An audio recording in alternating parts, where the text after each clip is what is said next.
रोज रोज मुलांना टिफिनला काय द्यायचं प्रश्न पडतो ना, मलाही पडतो. त्यासाठी मी असे नवीन नवीन प्रयोग करत असते आणि ते सक्सेस झाले की तुमच्यासोबत रेसिपी नक्कीच शेअर करते. त्यातलीच आजची ही रेसिपी. तर इथे 1 वाटी बारीक रवा, अर्धी वाटी गव्हाचं पीठ, चिमूटभर त्यामध्ये मीठ आणि 3 चमचे तूप घालायचं आहे.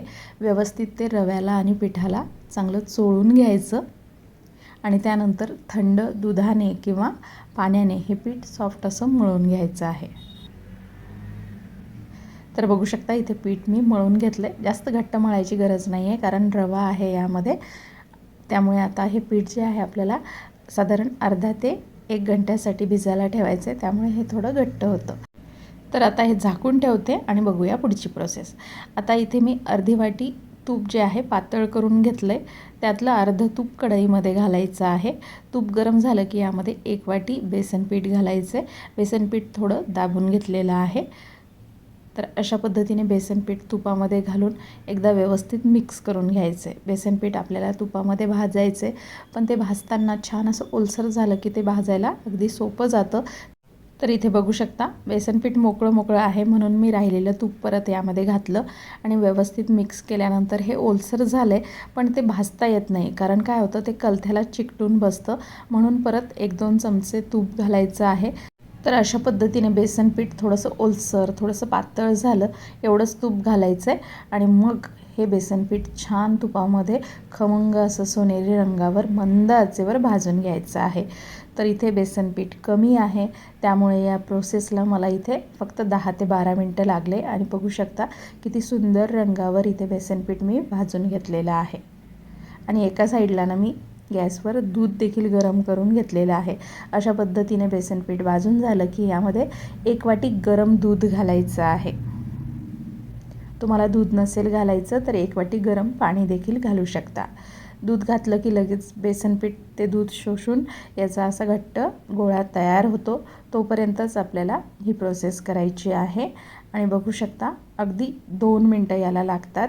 गॅसची फ्लेम अगदी आपल्याला सुरुवातीपासून मंद आचेवरच ठेवायची आहे. तर अशा पद्धतीने बेसन पिठाने दूध शोषून घेतलं की यामध्ये साखर घालायची आहे. मी इथे पाऊण वाटी साखर वापरलेली आहे. तुम्ही तुमच्या आवडीने कमी अधिक करू शकता. आता साखर घातल्यानंतर परत साखर यामध्ये छान विरघळली पाहिजे तोपर्यंत छान असं हे परतून घ्यायचं.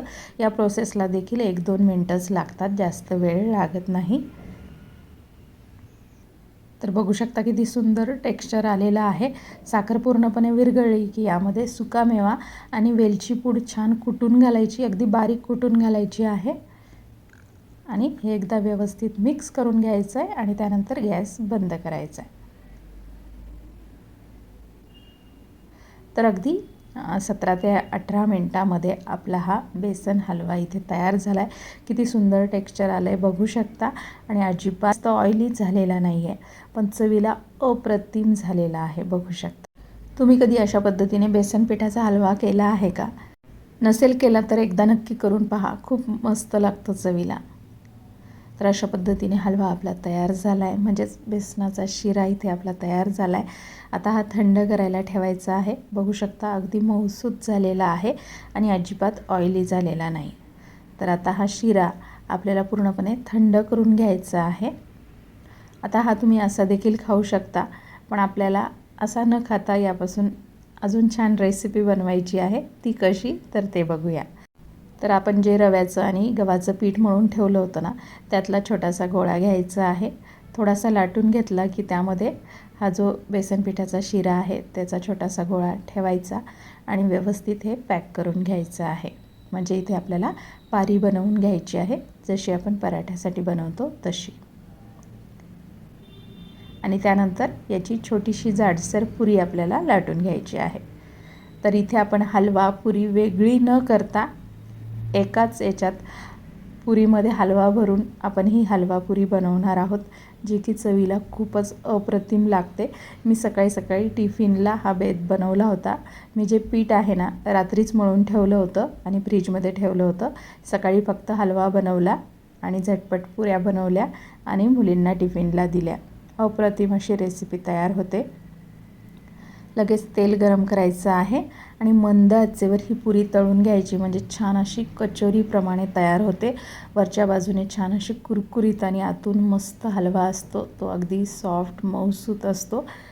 खूपच भारी लागते ही पुरी. फक्त सुकामेवा एकदम बारीक करून घालायचा, जेणेकरून पुरी लाटताना फाटणार नाही.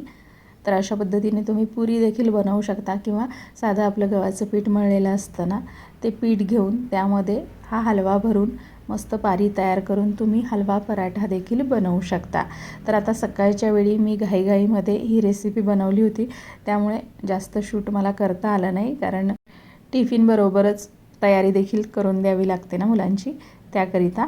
त्यामुळे तुम्ही पुरी देखील बनवू शकता, किंवा अशा पद्धतीने तुम्ही याचा पराठा देखील बनवू शकता. तुम्हाला जे सोयीचं होईल तशा पद्धतीने तुम्ही एकदा ही रेसिपी नक्की करून बघा. तर मी सकाळी मुलींच्या टिफिनसाठी हलवा पुरी बनवली. त्यानंतर दुसरा टिफिन असतो मिस्टरांचा, त्यासाठी गव्हाचं पीठ मळलं होतं. तर मग त्यापासून मग हा पराठा तुम्हाला बनवून दाखवते आहे. तर साधं गव्हाचं पीठ घेऊन तुम्ही अशा पद्धतीने हलवा पराठा देखील बनवू शकता. तर अतिशय सोपी रेसिपी आहे, एकदा नक्की करून पहा. खूप अप्रतिम चवीची अशी तयार होते. तर मस्त पराठा लाटून घेतला की तव्यावर थोडंसं तूप सोडायचं. त्यानंतर हा हलवा पराठा तव्यावर घालून मस्त खमंग तूप लावून खरपूस असा भाजून घ्यायचा आहे. गरमागरम खायला खूपच अप्रतिम लागतो. तर अगदी पुरणपोळी खाण्याची इच्छा झाली असेल तर तुम्ही हा बेसन हलव्याचा पराठा एकदा नक्की करून पहा. अगदी तशाच चवीचा तयार होतो. तर बघू शकता, पराठा देखील छान टम्म फुगला आहे आणि चवीला पण अप्रतिम झाला आहे. कशी वाटली तुम्हाला आजची माझी रेसिपी? आवडली असेल, उपयोगाची वाटली असेल तर एकदा नक्की करून पहा. त्याचबरोबर आपल्या शुभांगी स्किल्स रेसिपी चॅनलला नक्की सबस्क्राईब करून बेल आयकॉन देखील प्रेस करा. तर आजचा हा व्हिडिओ तुम्ही तुमच्या वेळातला वेळ काढून पाहिला त्यासाठी खूप खूप धन्यवाद.